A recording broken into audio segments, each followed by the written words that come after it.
նախագահ, ուզում ենք ձեզ մի քանի հարցադրումներ հղել, եթե չեք շտապում։ Բայց շատ արագ։ Պարոն նախագահ, ամփոփելով ընտրական process-ը, ինչ զգացում ունեք այսօր, երբ փաստացի ձեր բոլոր կանխատեսումները, ձեր գործընկերներին ուղղված ձեր զգուշացումները ընտրական process-ի վերաբերյալ իրականություն են դարձել, ինչ եք կարծում, օրինակ ձեր առաջարկած օրակարգը impeachment-ը այլ հանգրվանի կբերեր։ Ես դրա համար ուրախ չեմ եւ հիմա չեմ կարծում, որ իմաստ ունի դրա մասին խոսել։ Հիմա քաղաքական այն ուժերը, ովքեր անցել են խորհրդարան, այսինքն ում սատարել է մեր ժողովուրդը չափով, նրանք պետք է որոշում կայացնեն եւ մենք բոլորս պետք է որոշմանը ենթարկվենք, մենք բոլորս պետք է այդ որոշումները իրականացնենք։ Իսկ ինչ հնարավորություն եք տեսնում այդ ուժերի համար, այս պահին, այս փուլում, այս համատեքստում։ Շատ տարբերակներ չկան, կամ մանդատները ստանում են գնում են խորհրդարան, կամ հրաժարվում են մանդատներից։ Այդ երկու ձևերի մեջ, երկու երկերի մեջ կան եւ առավելություններ, կան եւ բացասական կողմեր, բայց խնդիրը ձև ընտրելը չի, խնդիրը հստակ ռազմավարություն ունենալն է։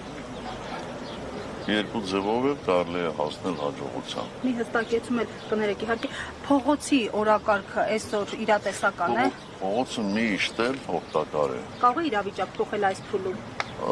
Չգիտեմ, դա կախված է ոչ միայն մեզանից, դա կախված է նորից եմ կրկնում այն ուժերից, ովքեր ստացել են բավականաչափ մեծ սատարում մեր ժողովրդի կողմից։ Պարոն նախագահ, ընդհանուր առմամբ ինչպես կգնահատեք անցկացված ընտրությունները, ինչ դիտարկումներ ունեք։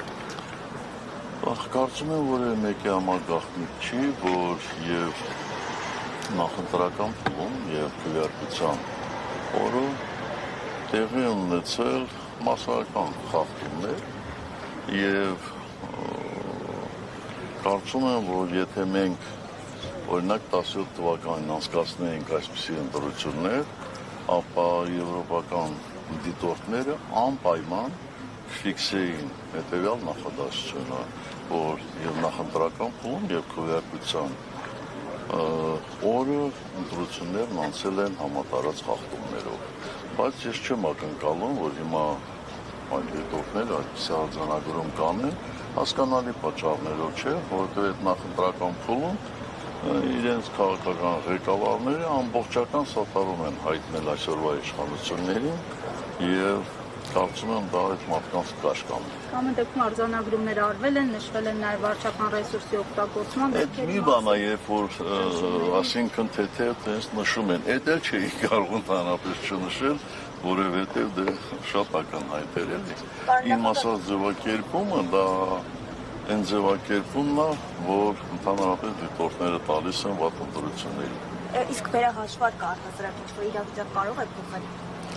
Այո, ես վստահ եմ, որ վերահաշվարկի արդյունքում Բարգավաճ Հայաստանը կստանա մանդատներ, իսկ եթե չէ, ապա անհասկանալի կլինի։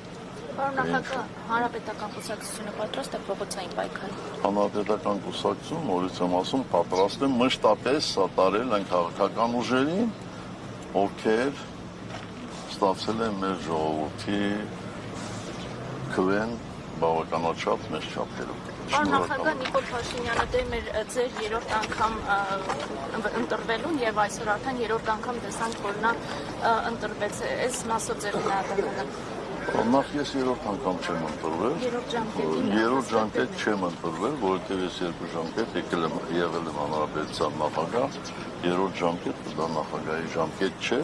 դա իրենց կողմից հնարված քարոզչական թեզ էր։ Եվ չեմ կարծում, որ ինքն էլ հիմա երրորդ ժամկետ ընտրվում, որովհետեւ նախկին երկու ընտրությունները եղել են ոնց արտահերթ։ Այնպես որ երրորդ ժամկետի խնդիր չկա։